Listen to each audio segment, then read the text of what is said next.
बोले साहब आप स्मोकिंग करते हैं क्या? मैंने कहा कौन सी ब्रांड की है? अरे वो कह के हमको अंकल भर्ती किया, मगर लौटे जो अस्पताल से तो बाबा बना दिया। लौटे जो अस्पताल से बाबा बना दिया। आज ऐसे ही एक नाम हमारे बीच में है, उम्र है 80 साल, लेकिन उनको देखकर आप ये महसूस करेंगे कि इन्होंने ज़िंदगी कितने मज़े से गुजारी है। मैंने एक दिन पूछा, मैंने कहा दद्दू 80 साल की उम्र में भी एकदम लौंडे जैसा आपका एटीट्यूड रहता है, कैसे कर लेते हो आप? तो दद्दू ने बताया, बेटा मैं बचपन से ही बहुत एटीट्यूड वाला था।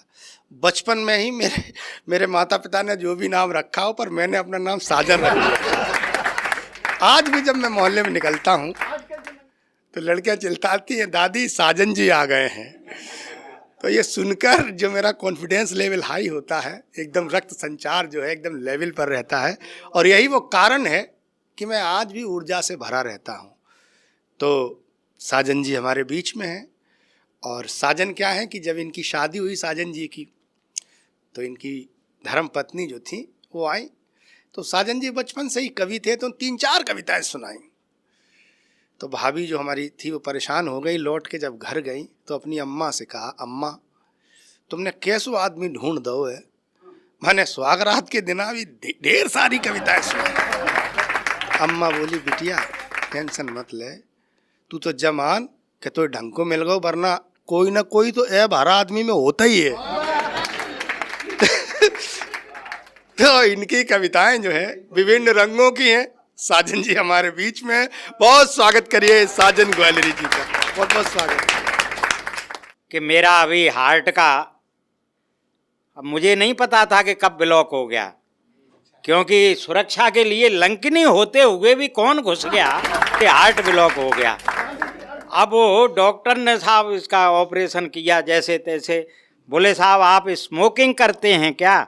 मैंने कहा कौन सी ब्रांड की है? अरे बोले भैया मैं ये पूछ रहा हूँ आप स्मोकिंग करते हैं जिसके कारण ये हुआ है?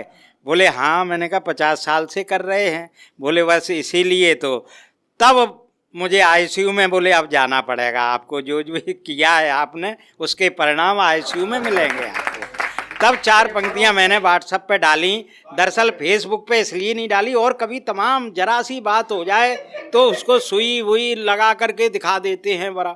मैंने इसलिए नहीं किया, हाँ मैंने इसलिए नहीं किया कि लोग वाग नीचे कमेंट में श्रद्धांजलि अर्पित न कर दें कहीं, तो मैं ये रट्टे में नहीं पड़ा। लेकिन 4 पंक्तियां सूल जी मैंने व्हाट्सएप पे डाल दी थी, तो केवल सुरेश नीरव ने मुझे फोन किया कि क्या हो गया। दिल्ली के सुरेश नीरव जी ने कि अच्छा भला था होटल ढाबा बना दिया, अच्छा भला था होटल ढाबा बना दिया, और सुइयाँ चुभा चुभा के सांगा बना दिया, सुइयाँ चुभा चुभा के सांगा बना दिया। और कह के हमको अंकल भर्ती किया, मगर लौटे जो अस्पताल से तो बाबा बना दिया। लौटे जो अस्पताल से बाबा बना दिया।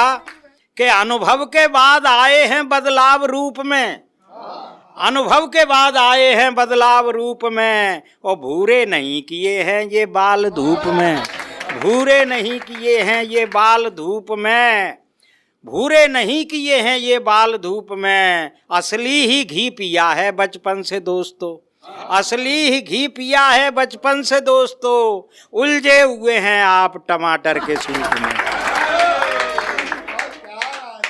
के अनुभव के बाद आए हैं बदलाव रूप में, भूरे नहीं किए हैं ये बाल धूप में, और बचपन से असली ही घी पिया है बचपन से दोस्तों, उलझे हुए हैं आप टमाटर के सूप में।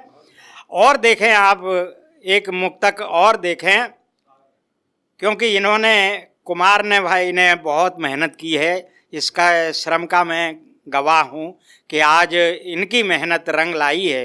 एक स्टूडियो उनका लखनऊ में भी है बहुत अच्छा, हम नहीं, और इनकी टीम बहुत अच्छी है। टीम क्या है, इनमें स्टीम है। और यहाँ इटावा में तो खैर एक से एक कवि है, नई पीढ़ी में भी बहुत अच्छे लोग आ रहे हैं।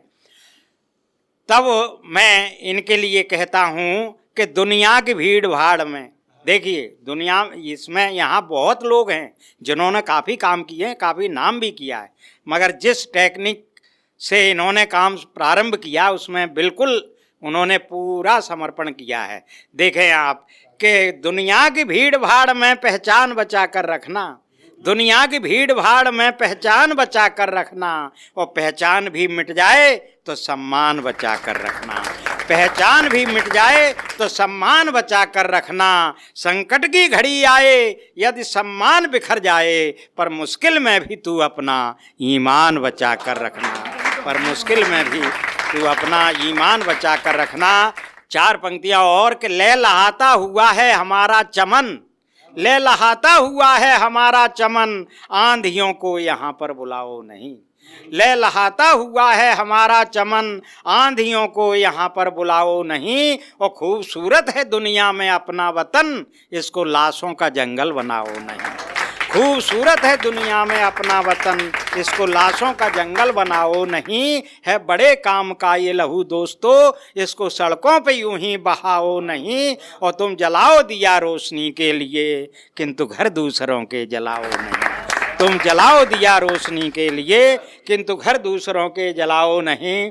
कि तुल गई थी जिनकी इज्जत एक रत्ती में, पहले ये लिखा था कि तुल गई थी जिनकी इज्जत एक रत्ती में, और घर से बाहर कर दिए थे जो दुलत्ती में, और 5वीं तक पढ़ सके थे मोमबत्ती में, 5वीं तक पढ़ सके थे मोमबत्ती में, और जेल भी जाना पड़ा था 3 पत्ती में। और जिनके चेहरे तक पुते थे खूब कालिक से, घूमते हैं आज वे ही लाल बत्ती में, घूमते हैं आज वे ही लाल बत्ती में। तो दोस्तों अब जे वो लोग वाग बोलेगे यार ये तो बेकार हो गया, उनने लाल बत्ती बंद कर दी। मैंने कहा चिंता मत करो, बाकी की पंक्ति वो ही रहेंगी, आखिरी में जरा सा मेरे को चेंज करना है तो बिल्कुल नया हो जाएगा। देखे आप कि तुल गई थी जिनकी इज्जत एक रत्ती में, और घर से बाहर कर दिए थे जो दुलत्ती में, 5वीं तक पढ़ सके थे मोमबत्ती में, और जेल भी जाना पड़ा था 3 पत्ती में। बंद पूजा पाठ उनने कर दिया है, खुशबुएं आती नहीं हैं अगरबत्ती में। अब तो खुद ही लाल पीले हो रहे हैं, घूमते थे शान से जो लाल बत्ती में, अब तो खुद ही लाल पीले हो रहे हैं, घूमते थे शान से जो लाल बत्ती में। और इसी का जोड़ीदार एक और मुक्तक देखें, इसमें तुकांत देखें आप। मैं हमेशा ऐसे शब्द लाता हूं जो उर्दू वाले तो कभी ला ही नहीं सकते, क्योंकि मैं उपेक्षित शब्दों को उठाता हूं। देखें आप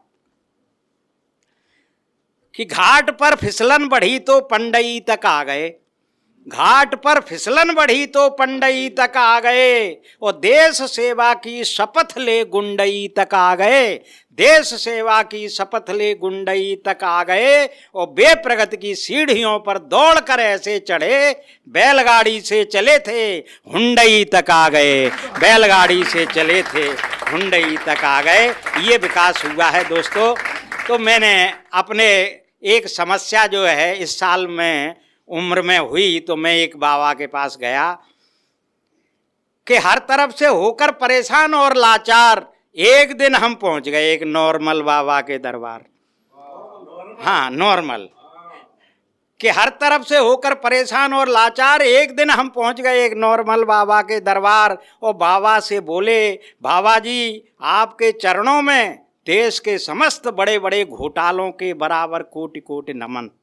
बाबा जी आपके चरणों में देश के समस्त बड़े बड़े घोटालों के बराबर कोटि कोटि नमन। बाबा किसी काम पर नहीं लग रहा है मन।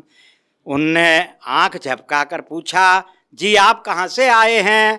हमने कहा हम चंबल के बीहड़ों में भटकते हुए, आगरा की पैसेंजर में लटकते हुए, तानसेन की नगरी ग्वालियर से आए हैं। बाबा आजकल हम पर घनघोर संकट के बादल छाए हैं, तमाम योग्यताओं और क्षमताओं के बावजूद हमारी किस्मत के गुलाब नहीं खिल रहे हैं। बाबा आजकल हमें कोई कवि सम्मेलन नहीं मिल रहा, बाबा आजकल हमें कोई कवि सम्मेलन नहीं मिल रहे हैं। अब बाबा ने जरा मुस्कुराकर आंख झपका कर कहा कि किसी गोरी कवित्री को काला पर्स दिलाओ, किसी गोरी कवित्री को काला पर्स दिलाओ और अपने साथ ले जाओ, तो संयोजकों की कृपा आना शुरू हो जाएगी। किसी गोरी कवित्री को काला पर्स दिलाओ, किसी गोरी कवित्री को काला पर्स दिलाओ और अपने साथ ले जाओ तो संयोजकों की कृपा आना शुरू हो जाएगी। अरे हमें क्या पता था कि वो कवित्री हमारी भी गुरु हो जाएगी, हमें क्या पता था कि वो कवित्री हमारी भी गुरु हो जाएगी। हम और भी ज़्यादा डूब गए गम में और तुरंत ही पहुंच गए बाबा के समागम में, तुरंत ही पहुंच गए बाबा के समागम में। और बाबा से बोले, बाबा जी हमने आपके कहने के अनुसार एक गोरी कवित्री को काला पर्स क्या काली अटैची तक दिलवाई, मगर ये तरकीब भी काम में नहीं आई। बाबा आप नहीं जानते कि आजकल के संयोजक बड़े घाघ हो गए हैं, अभयारण्य के बाघ हो गए हैं, अभयारण्य के बाघ हो गए हैं। ये अपने रूखे व्यवहार को, अपने रूखे व्यवहार से हमें और भी ज़्यादा रुलाने लगे हैं, अपने रूखे व्यवहार से हमें और भी ज़्यादा रुलाने लगे हैं और हमें छोड़कर अकेली कवित्री को ही बुलाने लगे, हमें छोड़कर अकेली कवित्री को ही बुलाने लगे हैं। अब तो बाबा जी गुस्सा होकर बोले कि अब आप डायरेक्ट बजरंगबली की जय बोल लो और हमारी तरह कोई आश्रम खोलो। अब तो डायरेक्ट बजरंगबली की जय बोल लो और हमारी तरह कोई आश्रम खोल लो, फिर आपकी किस्मत किसी बात के लिए नहीं तरसेगी और हमारी तरह आप पर भी खूब लक्ष्मी जी की कृपा बरसेगी, हमारी तरह आप पर भी खूब लक्ष्मी जी की कृपा बरसेगी।